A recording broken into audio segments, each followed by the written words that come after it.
Halo semua, balik lagi bersama saya Indra dan Nita. Kali ini kita akan membahas sebuah film terbaru dari Star Vision ya, yang merupakan sequel dari film pertamanya Cita-cita dari SMA. dan merupakan juga film remake. Puspa Indah Taman Hati. Betul.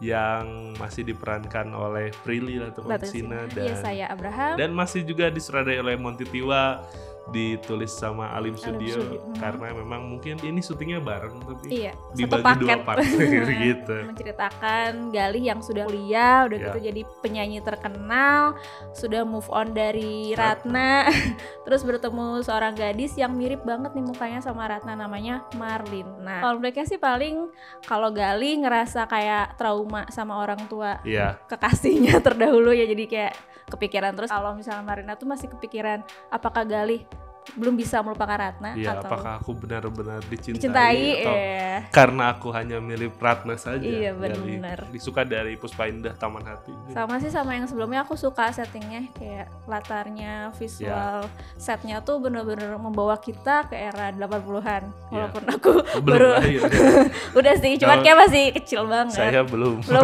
bener-bener membawa penontonnya ke era tersebut gitu, padahal kan dibikinnya di era modern ya sekarang. Orang suka ini Prilly ya. Di yang pertama udah tentu bagus kan, Prilly emang aktingnya tidak usah diragukan.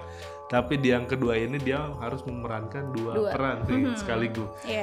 Yang satu ada tai lalatnya, yang satu enggak. Kayak pas dia jadi Ratna beda aja gitu sih raut muka, dan pas dia jadi Marlina kerasa banget gitu, ceria, energi. Dan yang seperti disebutkan sama mamahnya Galih ya. Iya, karakternya berbeda. Iya, karakternya berbeda. Alur ceritanya ya, ini kan remake, artinya berarti mungkin sama ceritanya sama di film sebenarnya ya, di film lawas yang dibikin sama Ariza. Udah move on, udah selesai sama masa lalu, dan ya udah dia maju bersama hubungan yang sekarang yang ada gitu.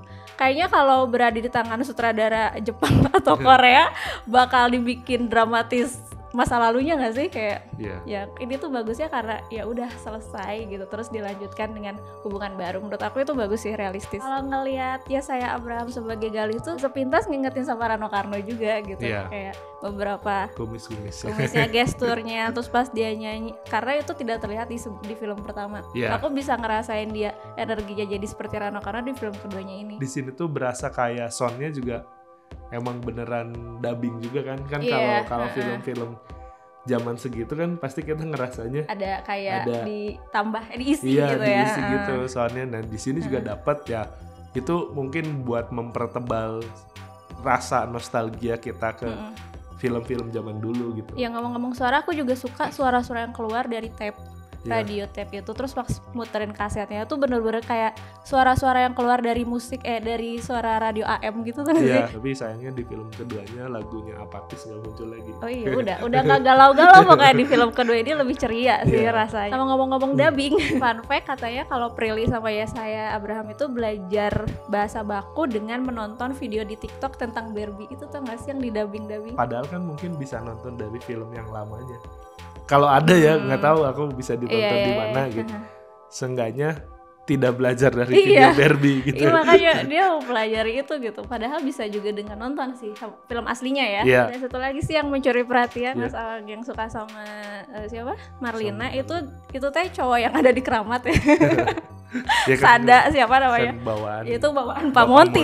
Iya, makanya kayak wow, kita udah lama banget tidak melihat dia, tapi dia seperti tidak menua setelah berapa tahun berlalu gitu ya. Itu menarik aja sih kemunculan dia. Kalau film-filmnya Pak Monty sudah tidak diragukan, seenggaknya diikutinnya masih enak deh, nggak ada yang apaan sih Pak Monty.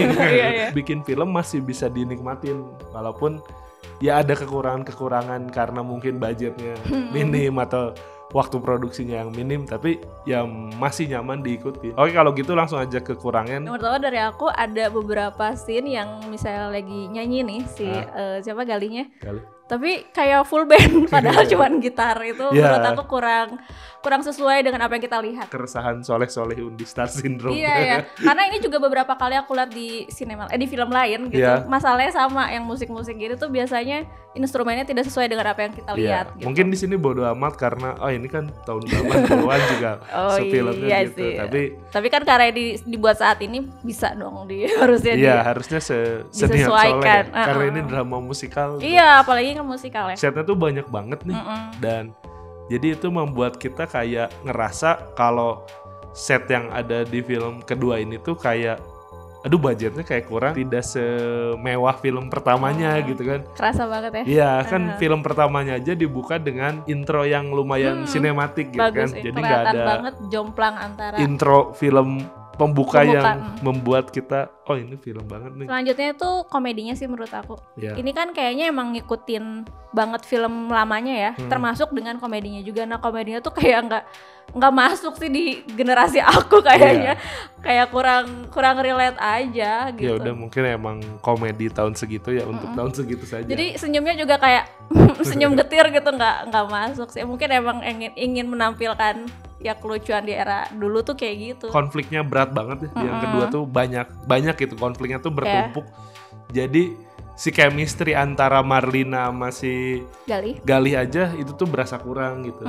Terus kayak kekangenan mamahnya ke Bandung aja itu tuh kurang. Iya, ya tapi itu jadi kekurangan juga sih. Aku tuh kayak ngerasa sosok Galih yang kita kenal di film sebelumnya itu nggak ada di sini. Galih yang cool, yang pendiam, terus tiba-tiba jadi percaya diri dan jadi mamerin mobil gitu, terus kayak itu tuh kayak cepet banget gitu ya, nggak ada fase akhirnya dia memutuskan kenapa beli mobil, kenapa harus ini harus itunya, tiba-tiba start ya bisa dianggap kayak gitu lah ya. Dan itu tuh kita nggak ngerasain perubahannya secara bertahap lah ya. Hubungan asmara antara Galih dan Marlinanya tuh tidak seperti yang kita rasakan saat Galih dan Ratna gitu sayangnya tuh. Makanya nggak ada lagunya Galih Marlina enggak ya.